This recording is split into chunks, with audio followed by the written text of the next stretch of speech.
Welcome to the Broncos podcast with Troy Rink. I'm your host, Troy Rink from the Denver Post. Hope you're having a wonderful start to your week. You had a safe and enjoyable, fun, maybe sun-splashed Labor Day weekend because we are full speed in football, full throttle, red line. First game Thursday, Eagles, Cowboys, and I believe it's Friday with the Chiefs in Brazil against the Chargers. Your Broncos are on Sunday. Open the season at home against the Titans. Very winnable game. Heavy favorites. You can see I've got my Super Bowl shirt on. That was a coincidence, but that's been the talk of this camp, that Sean Payton believes this team is capable of winning the Super Bowl, one of only 8 he's had in his career by his measure and his count. Well, we're going to talk to someone that knows way more about the team than I do. That's Parker Gabriel, my colleague from the Denver Post. Catching up with him now. Camp's over. Some of the storylines we're looking forward to, some of the stuff, and specifically an unbelievable story he wrote about Bo Nix in our Broncos magazine preview that I would encourage you to get if you have a chance. It is just chock full of information with stuff from Luca and Parker, Luca Evans also from the Post. So, guys, we're here. It is game 1 week. And who better to break it down than Parker Gabriel? We're going to get him on the show after the break. Have you been injured in a car wreck or hurt at work? What are you waiting for? Give my friends at Hoggatt Injury Law a call. Their motto with us, it's personal. That's because it is. I've known Darby Hoggatt forever. We traveled the country watching our boys play baseball. We talked a lot of Broncos. We became good friends. Many of Darby's clients become his good friend. You don't even have to pay Darby up front. If your case goes as planned, Darby will be the one writing a check to you. So again, if you've been injured in a car wreck or hurt at work, give Darby's team a call. That's 1-833-HOGGATT, or the number on the screen, YouTube viewers, 1-833-464-4288, or go to the website at hoggattlaw.com. All right, welcome back to the Broncos podcast. I'm your host, Troy Rink from the Denver Post. I'd like to bring on my colleague, Parker Gabriel, the beat writer. That's a job I had long ago in 2000. I was on it 2014-15. I was the Rockies beat writer from 2000 through part of the 2014 season, and the Broncos beat writer for a year and a half before I did a sojourn to TV and now circled back 7 years later. Parker, welcome to the program. What's going on? Yeah, you're well schooled in the Super Bowl element. Then it's not just the T-shirt. I've covered all 3 of the Broncos Super Bowl wins and their loss to the Seahawks. So I covered San Diego, Miami when they beat Atlanta. So they beat the Packers, they beat the Falcons. Obviously, they beat the Panthers. Then they got smoked by the Seahawks. And this year they're talking Super Bowl. And part of that reason, Parker, I want to go straight to a just terrific story you wrote on Bo Nix, talking to someone in his camp. I'll let you elaborate on that, on how he's kind of tried to manifest and almost speak into an existence or see into existence future success. And I did a column on, Peyton Manning saying, he doesn't believe the sophomore jinx is going to, or sophomore slump's going to hit Bo Nix. And I'll touch on some of those reasons, but let our listeners and viewers know what were you hearing from people inside his camp about Bo Nix and why there's this belief he's going to continue to ascend in year 2. Yeah, it's really interesting, Troy. Like the way that I think about Bo Nix's offseason is it was an offseason that made him uncomfortable, but he sort of knew he needed it that way. Like he did less in terms of throwing than maybe any offseason in his life since he started playing high school football. And that's because just of the length of time from, starting camp at Oregon in whatever be late July 2023 all the way through that season. It doesn't end until, January of 24. You go right into draft prep. You get drafted in April of 24. 2 weeks later, you're at rookie minicamp. You're trying to win a job. And it just was like, it's basically 18 months straight of work. And so he knew he needed to throw less. He had the little ankle procedure. Obviously, he had the back injury during the season. So he wanted to get healthy, get his body right. And he took a little break from throwing and then threw less over the offseason. So like he talked pretty openly about how much of a struggle that sort of was for him at the start of like trusting the plan, believing like, hey, this isn't what I've done in the past, but I know this is what I need to do now. So one of the things that, as you're sort of saying, like one of the things that one of his trainers, Ben Neal, told me was that they'd be on the field, in Alabama in June or July or whatever, and there'd be a rep, like one rep, and Bo would sort of look around after that one and say, like, that's that'll happen during the season. They call it creating future memories. Like that's the rep that is going to pay off. And then Davis Webb, the Broncos quarterback coach, obviously told me that they sort of, as things happen in games, that's sort of what, like, it's circular, it helps it. He does something and he's like, he can remember, like, I remember preparing for that throw, that moment. I remember the first time we hit it in practice, like that sort of recall that some quarterbacks have. And then that feeds the, like, yes, I'm well prepared.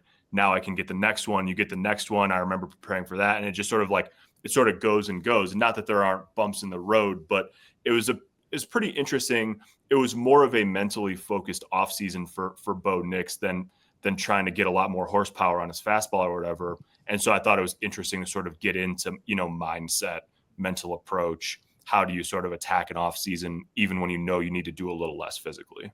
Did you feel, Parker, that, I mean, he doesn't have to buy in, it's his program, but he then became comfortable with how the offseason were? I know he talked to Drew Brees, he didn't just throw this up against a wall, but did you, now that that it's over, did he see the dividends? Does he feel like doing less can mean more in the season? Yeah, definitely. I think he did. Yeah, he talked at the podium and publicly sort of all through camp about how good he feels and all of that. What's interesting though is I think, like, one of the things Davis Webb did when he first got drafted was he gave him a bunch of blueprints for, like, Davis's work. I mean, he backed up Patrick Mahomes in college. He backed up Josh Allen and Eli Manning. He coached, he was like with Baker Mayfield in college too. And so, like, he's been around all these great quarterbacks. And one of the things that he did for Bo Nix was he sort of got together how Mahomes does his offseason, how Josh Allen does his offseason. He put all this stuff together right when Bo got drafted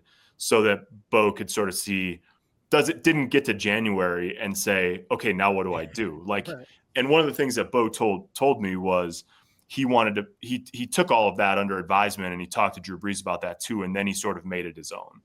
But even still, this year was different than I think how he'll do his offseason 3 years from now, 4 years from now. Like, this was specifically, it's been such a long haul. I know I need to get right physically and continue to ascend sort of mentally and as a leader and all of that. And so I think this offseason, his first full one in the NFL, was probably structured a little bit differently than how he'll do things in the future. But for now, I think he ultimately liked the way, like the position that sort of a unique offseason put him in at this stage in the calendar. Yeah, I mean, it was a little clunky at times early in camp, but I saw him progressing. I think there's at times, I wonder if Sean Payton coaches him too hard. I know Payton dismisses that idea, but I do think Bo can improve, and some of that's his weapons with the addition of Ingram, J.K. Dobbins. So I want to get to those, Parker. We're going to take a real quick break and see what is it about this offense that may help Bo Nix improve beyond just his own offseason to get him in a better position. So we'll get to that after the break. Listen, when you face curveballs from family challenges, divorce, legal separation, child support, alimony, custody, you need a lawyer who understands human dynamics, the courtroom, and is willing to fight for your rights. You need Ted Shih, a graduate of the Cal Berkeley Law School. Ted brings 40 years of courtroom experience and 20 years of family experience to your corner. Ted's been a social worker, a police detective. First and foremost, though, he's a trial lawyer. He has tried cases across the country and state. Martindale-Hubbell ranks Ted among the top lawyers in the country. You want an expert to navigate your family challenge? Call Ted. His passion is putting you first. Ted will work to settle your case if possible. He's not afraid, though, to go toe-to-toe in a trial to protect your interests. Put this stuff down here. Here's how you contact Ted. He can be reached at Theo Shih, TheoShih at AOL.com. Yes, he has an AOL address. Or call him more conveniently, 303-475-2981. That's 303-475-2981. Ted promises to respond to your concerns within 24 hours, 365 days a year. All right. Thank you again, Ted, for the sponsorship. We love that. We'll bring Parker back in because the Broncos, they address specific needs in the offseason with Evan Ingram, J.K. Dobbins, and we talked about, defensively with Talanoa Hufanga and certainly Dre Greenlaw. We'll touch on that later. But as we've watched camp develop, Ingram had the one big moment against the Cardinals in game 2. Dobbins didn't get a carry, if memory serves, Parker, in the preseason. but he's certainly given them an edge, and he's taken on a leadership role. Yeah. So when we look at ways Bo can improve, for me, part of it's the weapons around him, and they certainly need to run the ball better than they did last year. But how have you seen that? Are we being realistic that there's going to be improvement with the additions of Dobbins and Ingram, or maybe and I would be guilty of this as anyone. Are we overreacting to it? And and some of these guys, because of injuries, that maybe we're putting too much stock in how much they can help Bo improve. Yeah, I think there's been this sort of like you've probably sensed this, Troy. I mean, I think there's a little bit of a gap between what the analytics say and maybe what the eye test says, or certainly what fans think about the offensive line. Like analytically, like you look at some of the numbers, win rates and line yards and all of that, and that they grade out as one of the elite units in football.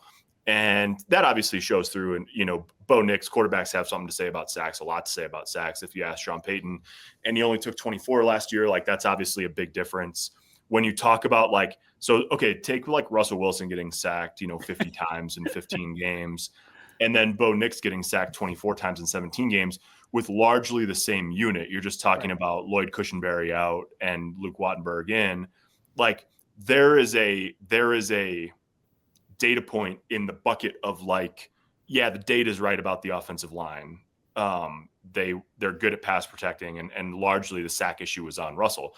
I think we're going to find out in the first few weeks of the season if the same is true of the run game. Like if the offensive line is good and it was largely a Javonte Williams and Jaleel McLaughlin problem last year, or were the numbers sort of overstating, how much of the issue is for the Broncos running backs? I think it's pretty clear listening to Sean Payton and even George Payton, talk over the course of the offseason that without throwing the backs last year under the bus, they've sort of made it clear that they think it was a running back issue.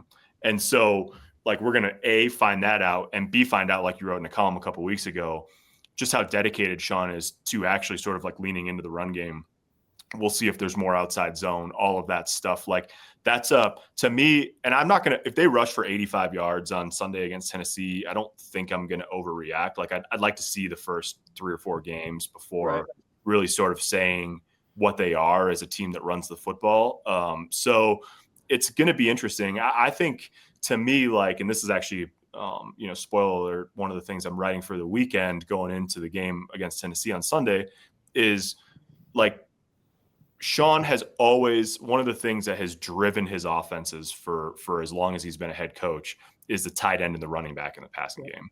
It's the Joker conversation, right? And he has had pretty decent offenses 2 years running in Denver without any semblance of threat really at those two positions. And so regardless of whether Evan Ingram's upper echelon, whether RJ Harvey is a real dude right away, or whether they're just sort of solid upgrades over where they were last year, to me, that portends good things for the offense and for Bo Nix. But of course, we're going to see it one way or another, starting on Sunday. It's interesting. When I wrote that story you referenced about Sean Payton, whether he'll commit to the run, typically when he's had people he trusts, he does run about league average. It feels like in Denver, he's been pass crazy, partly because he passes a lot on first down. But when you look at his expected run based on game time, situation, everything compared to what would be predicted, it's not that far off. It feels like at times he's running Don Coryell's Air Coryell offense. But again, they did not run well last year. People say, why didn't they run more? I'm because they didn't do it well. He didn't trust. Frankly, he gave Javonte too many chances, and they didn't do it particularly well. And Bo ended up being basically their most dynamic rusher. And so that's another thing that's interesting to me. You guys asked him about on the conference call Monday about Bo as a runner. And he basically said, well, a lot of it's him on a dirty pocket and going, but I still think you can control that. There needs to be RPOs in there for him because he protects himself. I don't see a quarterback that puts himself at risk necessarily. When he gets down, he gets out of bounds. So I would hope that that's still part of it. Does it concern you at all that we didn't see the tight end Ingram really as part of the offense in camp and in the preseason, or do you feel like he's really holding that back? Certainly in the games, but there's just a lot more there because they're going to run. They're definitely going to try to run. Yeah. And I'm concerned that at times when I watch it because when I covered outside zone, I'm not 100% convinced that Wattenberg, Powers, McGlinchey are really great at outside zone blocking. Right. But I mean, we're going to find out, as you said. But is Ingram just more like he's been under wraps? I mean, he looks physically the part. For me, he's got to be their second best receiver, Parker, doesn't he? Yeah. I mean, statistically. Yeah, I think so. One note on the outside zone thing. It's interesting because McGlinchey was in, I mean, like Kyle Shanahan is like the outside zone, the son of the OG. I know, I covered that, yeah. And so that was like Mike was really, really good at that in San Francisco and playing in that scheme. Obviously, he's older now than he was, his second year in the league. And that's Mike Shanahan would tell you this. It's a high cost operation. Like you cannot practice it a couple days and then be good at it. Like it's something, the reason why the teams that do it really well are evangelical about it is because it's their whole identity. It's their whole life. The teams that do it best, the Rams, the Niners, the Packers are sort of in that world. And so it's going to be interesting to see if they just want, to me, that feels like something that's high camp investment for a piece of the pie rather than just suddenly being an outside zone team. I see. We'll see about that. As far as Ingram, like I think that role for Sean is so matchup driven and so week to week. Like he's going to be a staple of the offense, but the exact manner that it looks like might change on a weekly basis because, listen to Sean talk about the Joker as old as that gets. And it's literally like, who's the guy that you can create a matchup problem with in the middle of the field? And so like one of the things you don't really do in the preseason is worry too much about matchup scheme, right, game plan and all that. So like, to me, this isn't a knock on Evan Ingram at all. Like, I just think the position is a scheme week to week matchup position. We're going to deploy him this way this week, this way next week. We're going to get him on this guy, against Tennessee and this guy against Indianapolis and whatever. And so like, I just think the games will start and he'll be targeted, 7, 8, 9, 10 times a game. And that'll just be how it is. And the camp thing will sort of fade into distant memory, but it is interesting. Like with him and Dobbins, like we didn't really see. I mean, the biggest play Evan Ingram made was with the twos in that second game. And otherwise, like we didn't really see much of him and JK at all in the preseason. Yeah, and that's why I've tried to preach caution to fans. Are like, they're not any different. I'm like, they're definitely upgraded from a talent perspective. How it translates to the game day. Well, that's on them and certainly on Peyton and how he implements it. One guy that you've written extensively about over the last few months as it relates to this offense is Troy Franklin. Yeah. And I've told people that if you picked an MVP at camp, the Rockies used to do it, and it was kind of corny, but it was usually a young player. But if you had to pick an MVP at camp, if I had to pick one, I mean, it'd be hard pressed to not pick Franklin. I mean, again, you're not picking Surtain. I mean, it's a different award. It's like guys, it's almost most improved in a way. But what is it that stuck out to you as someone who was out there every day on why? Because again, I did a podcast on Devon Vele, like Everyday Vele. He was older, and I would have made that trade. Yeah. I would have. It's just too big of a haul not to make it given his age. But he had 11 first downs on 16 third down targets. He had the similar targets to Franklin last year, was way better. Right. But that's not the Franklin we've seen. So what would you tell listeners, viewers, of what you've seen from Franklin that makes you think that like this training camp's going to stick? Now, I don't know what that number is going to look like, but it has to be improved on his rookie season. Yeah, definitely. I mean, I think one of the things that was sort of confounding about last year was like Troy Franklin from rookie minicamp on, and through training camp, like he was very clearly a guy that was going to take some development, quite a bit of development. And honestly, like I thought from where he was in, let's say, the middle of training camp his rookie year to what he was doing in the second half of the season, even though it was like relatively modest, like it was pretty impressive that, he was a guy that Sean Payton and Kerry Colbert, the receivers coach, Johnny Morton, who was the passing game coordinator last year, like that they trusted him at all to be out there, I think was probably a pretty big leap in itself from where he was in training camp. And so like but last year he was playing one spot and it was essentially the same spot as Marvin Mims. Like he had one role, he knew one spot kind of, and that was that. Like this year, I think simply put, like one of the reasons why he's poised for a big jump in production is because he can play multiple spots. And so like when Marvin's outside, like now Troy Franklin can play in the slot. They can switch those. Like Troy Franklin was telling me earlier in camp that like he understands the offense on a level that he couldn't have even, sort of fathomed a year ago. And so that all, it just means like the more you can do, right? And he can do a lot more mentally and playbook wise than he could a year ago. That allows the like obvious physical talent that he has to just play a little bit more. Vance Joseph was talking about Jahdae Barron, but Vance had this like thing that he said to me the other day. He said, you can see his body unlock as he gets more comfortable. Troy's the exact same way. He has natural gifts, natural speed, can separate. But when you're out there thinking, it's a cliche, Troy, but like it's true. When you're thinking, your body just sort of goes in slow motion. And so that's like, to me, like that's sort of the baseline for Troy Franklin. He's a lot more comfortable. He's playing faster and he's going to be on the field more because he knows two spots rather than one. Then the production you just imagine, with the physical gifts, you would think, and they certainly think it's going to follow. Yeah, it's interesting. When he was drafted, I think it was, if memory serves, it was Des Bryant that had texted Sean Payton and said, you got a good one here. Because, I mean, he gets off the line of scrimmage. You can see that. He's stronger.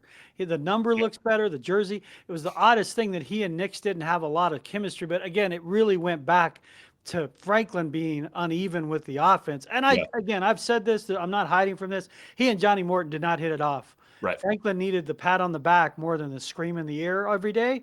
And I think that in ways stunted his development. That's my opinion. But he's just more confident because he's stronger and when you have knowledge, it does bring you confidence. When I used to coach kids, like especially in basketball, you hear you think you stink, but it would be in basketball, it'd be so funny when you coach a kid and you're learning an offensive set or a play and they get so tied up in knowing the play, like they get a ball and have an open layup in half court and don't take it because I got to pass it to the corner. It's like, that's the idea. Like when the game slows down to you, then you just, you go be an athlete. Like I used to tell kids that all the time when they're hitting, when you're struggling, you get in the box. Once you're in the box, go be an athlete. It's you versus the pitcher. Like we're not worried about our stance, our hands, or wherever. At some point, you're really gifted. Go be an athlete. And so, but in the NFL, to do that, you have to have a baseline knowledge of the offense. In college, you don't. You can run around and do dumb stuff and get open. You can't do that in the pros. And I think it's fascinating that, the light bulb, if you will, has gone on for Franklin. So, offensively, I'm encouraged. What I see, I think we're going to learn a lot more, as you said, Parker. Well, let's switch to the defensive side and go right to a position I wrote about last week. What's up with Dre Greenlaw? What is the expectation? I wrote that, I said, why the Broncos should be concerned about Dre Greenlaw. And it wasn't a slight of Greenlaw and his injuries. It was more of, it reminds me of Troy Tulowitzki, someone I'm still friends with today. He had a quad issue and he only played one way. And so when he came back, he was constantly in danger of being hurt. And the idea of ease back in. And so it did look like Sean has advanced the notion, Parker, that maybe some pitch counts for he and Singleton. What's it going to look for Greenlaw? And am I missing something? Don't they need him for the Chargers and Bengals later this month? Like, isn't that? I mean, they're never going to say that, but isn't that where you need Dre Greenlaw looking like Forrest Whitaker in Fast Times at Ridgemont High playing? Yeah. So that they just trashed his car. Yeah, definitely. I mean, I think, and that to me, like, just the simple fact that Sean Payton, has been sort of willing to acknowledge that they need to be smart with Dre Greenlaw, especially. And I think, he mentioned Alex Singleton too in the same sort of camp, probably to a different level, but mentioned them both as guys that you might not throw out there for 70 snaps week one. And like that to me is like they clearly have an idea of sort of like where they want Greenlaw from a snap count wise, from a role wise. What's going to be interesting is, I mean, this, Troy, I mean, with a quad, like, you could hurt it doing whatever, but the real thing is when you have that split second reaction where you go from, patting your feet in the middle of the field to a dead sprint to the sideline, like that's the tricky part. That's also what Dre Greenlaw is really good at. I mean, the little bit that we saw of him in pads, obviously you get the, he thumps somebody, he hits hard in the middle of the field and all of that. But what Greenlaw is really good at and where his skill set fits sort of best with Singleton is his ability in coverage to turn and run and be a guy that can play in the middle of the field. Because like, you know, that's not what Alex Singleton is best at. And it's also just like what they completely lacked a year ago. And so, like, to me, it sounds like, and Sean even said this on, I think on Monday, or maybe it was late last week. He said, we want him to be healthy now, but we also want him healthy for the long haul. And so that, to me, it's like, you know, they're not going to sit here and say like, well, yeah, you know, we should beat Tennessee and Indianapolis without him. But there is a balance between what's he going to do now and is he going to be available week 16. And not only that, Troy, but like Greenlaw is a guy who, like you say, he's wired one way. Like, right. If they let him, he would have gone out there and played the whole joint practice either of those weeks. Like, he just would have gone out there and tried to do it. And so part of it, you'd rather have players that are wired like this, but part of it, you know, our understanding is that they've just had to sort of take a hard line with him, because once you put him out there, you can't tell him, hey, listen, man, it's a walkthrough, just kind of take it easy. Like, when he goes, he goes. And so they're reining it in a little bit.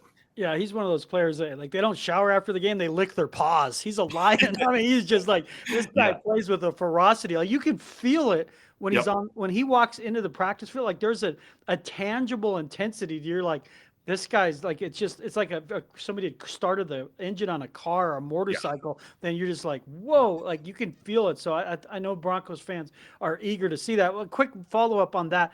So how does it work when they're in the nickel? Who stays on the field? Because Alex is going to have the green dot, right? Yeah. So is that a way maybe they ease the snaps and they split that? And they I mean, because it would feel like that's Greenlaw because it's a passing situation, right. But are they going to split those duties maybe as a way to keep the snap count down in the week 1 or 2?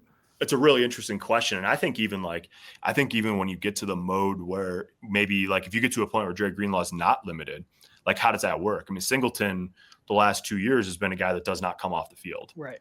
And Sean even said on the conference call on Monday, like, you know, Alex wears the green dot. He's a great communicator and all of that. But, like, if you think Dre Greenlaw is far superior in coverage to Singleton, like, there clearly, you would think there would be nickel packages where you would have him on the field and not Alex, if you're not, you know, and maybe they'll play more like, you know, 2 down, 4 linebackers and 5 behind. They, you know, Vance does some of that anyways.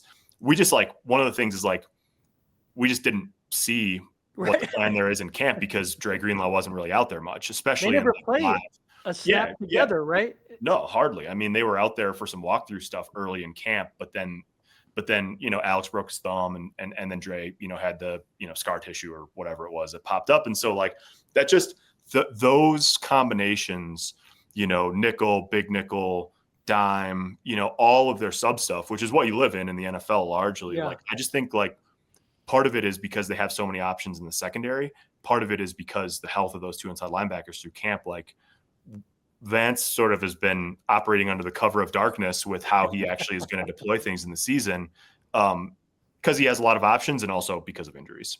I want to hit on a couple more things on pieces you've written recently that were just fantastic. Again, if you just joined us, this is Parker Gabriel, my colleague from the Denver Post. He and Luca Evans just crush it every day. I'm out there, but I'm not out there like they are anymore. That's not my role because I bounce around a little more. So that's why I always love bringing Parker on, or Luca, then going on the Post podcast when we have a chance. You wrote about Zach Allen, and it reminded me very much of a baseball piece, you know, the baseball piece that I've done where someone, you know, they look at their stance or they look what pitch sequencing. Yep. You go kind of into the weeds with it. Tell people about how Zach Allen has improved. Now, he got the big contract. Yep. And to me, again, I call him J.J. Watt light, Mark Schlereth, and I agree on that. I mean, and every stat agrees on that. That's not really subjective. It's more objective. But take readers into his mind a little bit on, you know, he made this huge leap from a guy who wondered if he should be in the NFL to now there's a nuance to him, Parker, that suggests that this should have staying power.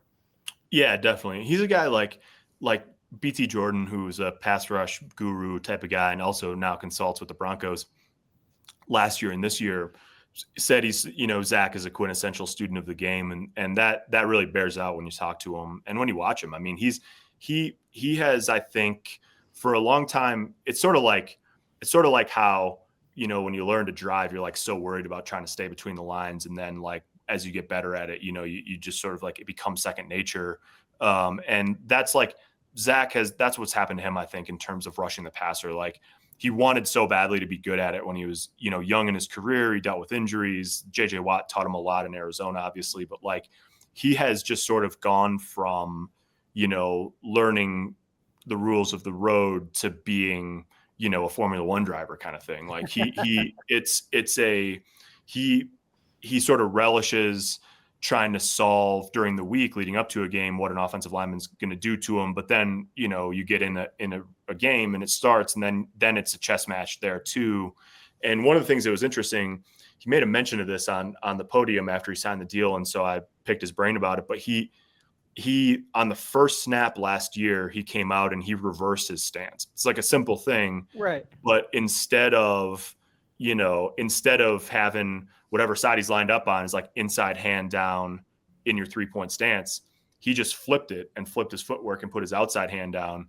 And BT Jordan thought that messed with the timing. Offensive linemen have cues too. They're looking at your hand picking up or your eyes or whatever it is, your feet. And so just switching that and doing something that nobody else really does, I think Zach, like that paid off for him. He didn't use it all the time, but he would, based on matchup or situations, like he would sort of go to it here and there, some games more than others. And so now like that worked last year and he saw it work and and all of that. And then he also I think he recognized, hey, that was cool, but I have to have something else now. Like what's my next thing and my next thing. And so that he has sort of he really relishes that. Like, let me stay ahead of the curve. Let me find the next thing to help me, keep ascending and all of that. And he's obviously a really good player, but he's always sort of looking for the next thing that he can put in his toolbox. Yeah, I used to love talking about that kind of stuff with DeMarcus Ware because he was a student of the pass rush. It reminded me of Greg Maddux and how he set up guys. There's the famous one, I think it was against Harrison Barton from the Niners, where he spun move, faked, and then went back in, and Barton blocked a ghost for like 5 yards and he had set up that move literally for 3/4 of a game. And you have to be really freaking good, really confident to set up moves in the NFL. It's hard to do as a younger player when you're just trying to produce stats. But and that brings us to one of our last questions here. Nick Bonitto, like we've seen the Broncos do work this offseason. When you look at all the drama in the NFL that comes with contracts, and certainly with the Packers, Micah Parsons and Jerry Jones running the Cowboys like Dick Monfort runs the Rockies. Again, if they trade Parsons, I'm like, yeah, and I know you're a Packers guy. You grew up in Wisconsin. If you're going to trade him, you trade him around the draft. You have a vision where all teams are involved. It's not a horrible deal. It's better than our Arenado deal, but that's going to go down as one of the worst deals in the history of sports. But you don't trade him now because those 2 first-rounders, the Packers could be in the Super Bowl. They're not great first round. You trade with the Saints. You trade with the Titans. Trade with the Browns. I'm not trading with the Packers, but or at least you could have got the picks. You could have used the pick already, one of the two. Exactly, right?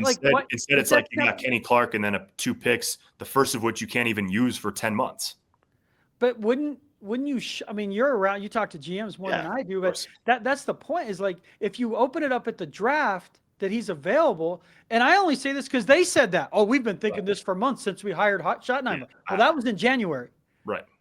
Right. So that's why you have to have a vision. Like when people talk about, and I wrote this about George Payton, and I respect the fact that his process was able to withstand huge failure with Russell Wilson and Nathaniel Hackett because he has a very sound process.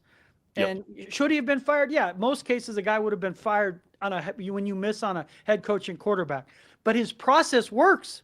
Like it worked. So Dallas, when you see that, it tells me you don't have a process. You have a 83-year-old owner GM just reacting emotionally, right? Am I missing something? No, not at all. And I mean, listen, like there's the NFL it's the king of parity and all of that. Like anybody, teams that don't make the playoffs every year and vice versa. But like there's not many teams out there that have the pedigree of the Cowboys and the resources of the Cowboys and the reputation of the Cowboys that haven't played in a conference championship game in 25 years. Like it just at some level, you can point to that one thing about not getting past the divisional round in a quarter of a century.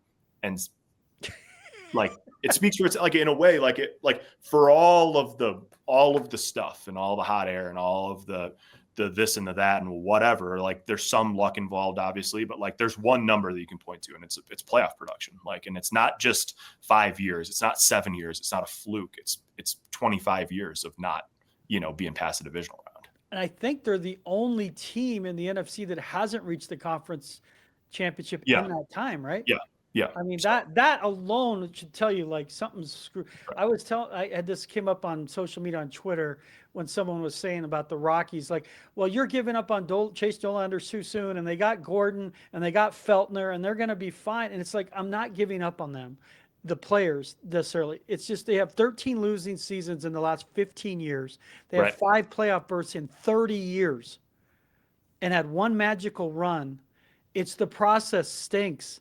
And when you go back 15 years, most of the people are still here. They were Right. part of that. And so, yes, a player has to take ownership for his failure. Chase Dollander's terrible at Coors Field, but the plan's not working in development on how you're getting him ready to pitch at that. Like Right. at some point, you need new voices. Like it's never personal. It's just like when every guy comes up and they fail, it's something we're doing wrong. Right. And instead, they blame the player. Drives me Yeah, crazy. Sean Payton said it last year and this year. You know, if you're a teacher and all of your students have failing grades, is it the students or is it the teacher? I mean, that's like at some level, you know, like if you got one, okay, yeah, you know, a guy like if Chase Dollander was in a vacuum and other guys Right. succeeded using the model and he didn't, okay, like maybe Probably there's him. something else. But when it's systemic, which it clearly is, I mean, it is with the Cowboys, it is with the Rockies, like, and systemic can be bad or good. We're talking about systemic failure. Like there's clearly something like bigger than this guy doesn't work hard. This guy has a podcast, whatever. Right. That's amiss. Yeah, it drives with the Rockies specifically, it drives me crazy because when a player succeeds, they take credit. When he fails, they blame the player. Right. Like you can't do that. And like Peyton said, like there's a teacher pupil relationship here, and if all your pupils and students stink and they're not learning it, it's probably you. When every room you go into stinks, it might be you. And I'll finish with this because I know it's something that's still a conversation entering the season. Nick Bonitto, where does that land? They got Cortland Sutton done. They got Zach Allen done. All these were done without drama. What do you think? Because now the market's set, and I try to explain to people, he's not Parsons, but it moves the AAV. It moves the bottom. So just kind of you did a great analysis on that. What does this Parsons mean for Bonitto? Any idea what that could mean in terms of a contract section this week or during, early some point this season? Yeah, I don't know. We'll see. I mean, like they've done a good job of keeping all these things under wraps. I mean, you sort of got the sense. I think it always made sense that Sutton and Zach would get done. Zach Allen would get done before Nick Bonitto. And even like the order from Cortland Sutton to Zach Allen, like made sense too. So we'll see. I mean, I don't know that anything's imminent. Last year, Pat Surtain, that was Wednesday of week 1, I think. And so that's tomorrow. We'll see about that. I don't know. Like part of me thinks last year, they're obviously different players. Like the number is going to be a lot different, but Jonathan Cooper was in a similar situation last year of his rookie deal, had come on strong. They had an idea of what he was as a player, but they wanted to see a little more of it. And he got that extension, mid-season. It wasn't quite the bye week since their bye week was so late in the year, but I think it was week 9. Yeah. Between Baltimore and Kansas City, or going into the Baltimore game, actually week 9. So like, if that happened, like if it was that sort of timeline, mid-season bye week type of thing, like I don't think that's a problem necessarily. There's risk here on both sides. Like the edge market has exploded, not just with the Parsons deal, but a year ago there were no $35 million pass rushers, and now there's 5. Right.